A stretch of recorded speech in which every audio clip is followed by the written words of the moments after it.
Vous souhaitez générer des devis, des rapports ou des contrats qui contiennent des tableaux. Alors vous êtes au bon endroit. Aujourd'hui, je vous propose d'automatiser la génération de vos documents de manière avancée avec la gestion donc des tableaux de données. Mais avant cela, je me présente. Moi, c'est Élise, fondatrice de l'agence Tarabiscodé et j'accompagne les entreprises et les personnes sur l'outil Coda et sur leur organisation, que ce soit en mode projet 360 degrés ou bien coaching avec des visios one-to-one ou encore des formations.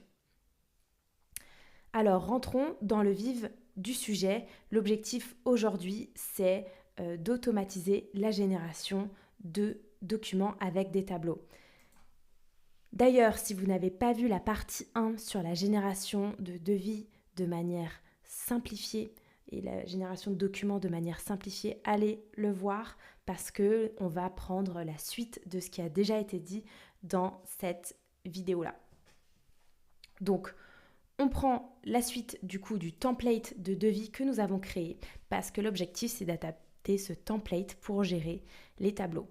Pour ce faire, je vous montre, il suffit dans votre template de devis, de rapport, de contrat, ici on va se focus sur les devis, il vous suffit dans les tableaux d'ajouter donc des variables de ce type. Donc par exemple, ici hashtag ligne au début de la ligne en fait, et puis à la fin de votre ligne, /ligne. Ça peut être autre chose, ça peut être...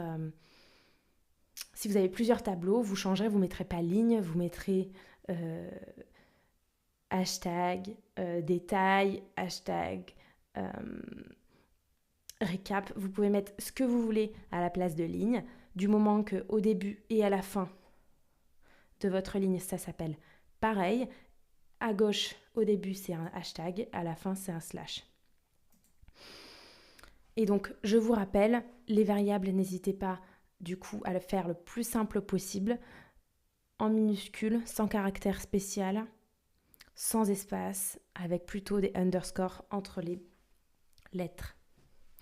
Une fois que vous avez donc inscrit toutes vos variables, et notamment ces variables, on va dire, de répétition de lignes de cette manière-là, n'hésitez pas à bien vérifier que votre template, vous l'avez au format DocX. Donc si c'est du Google Doc, vous téléchargez au format ici DocX et vous reposez sur votre drive.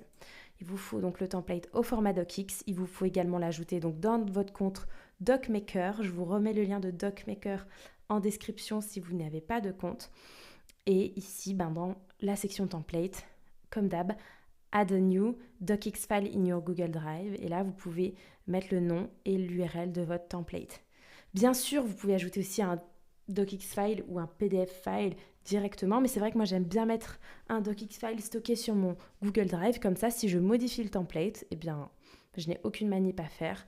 DocMaker prend toujours la dernière version à jour. Donc notamment si vous modifiez vos CGV, si vous changez la mise en forme, tout cela, ce sera automatiquement pris en compte pour vos futurs devis sans devoir le redéposer sur DocMaker. Donc, on a adapté le template. Maintenant, on doit adapter notre aussi doc Coda en fait. Pour cela, en fait, dans les devis, j'ai ajouté un lien vers une autre table qui s'appelle ligne de devis. Donc là, je vous le montre dans la page de détail. Vous voyez, pour un devis, j'ai plusieurs lignes de devis.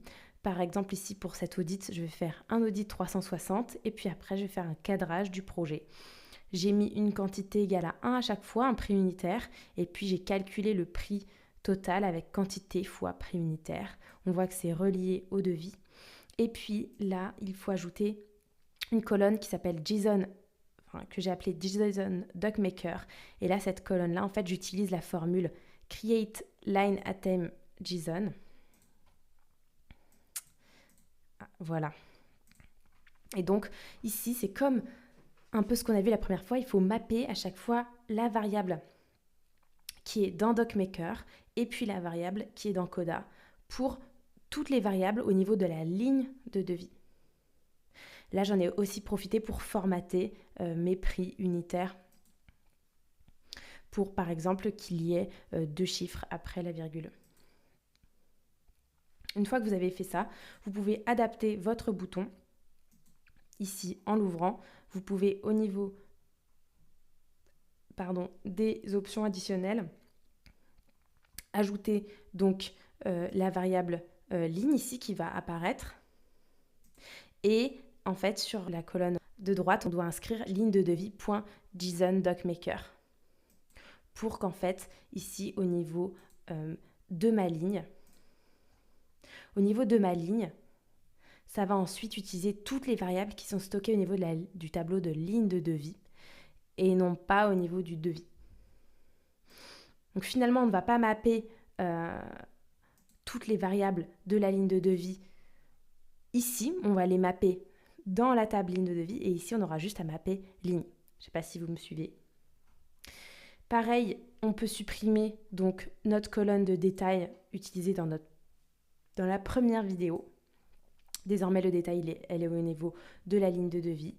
Et puis ici, mon total hors taxe de mon devis, on peut mettre une formule plutôt que en dur. C'est ligne de devis point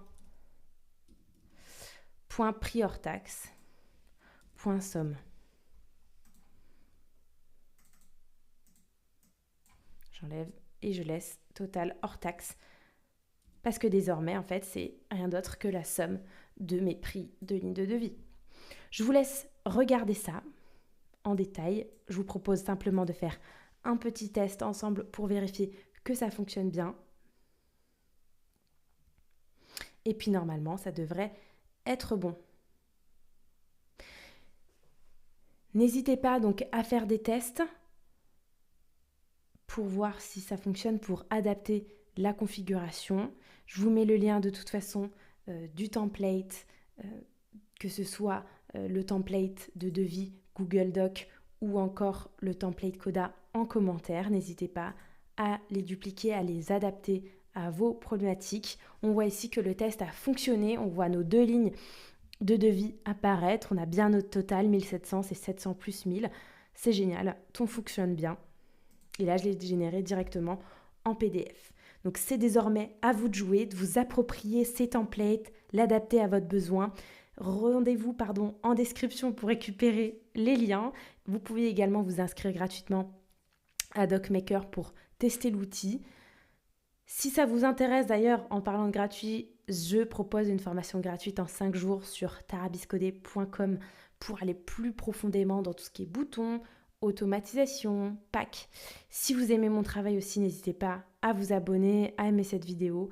Ça m'encourage à créer de nouveaux contenus, ça m'aide pour la visibilité de la chaîne.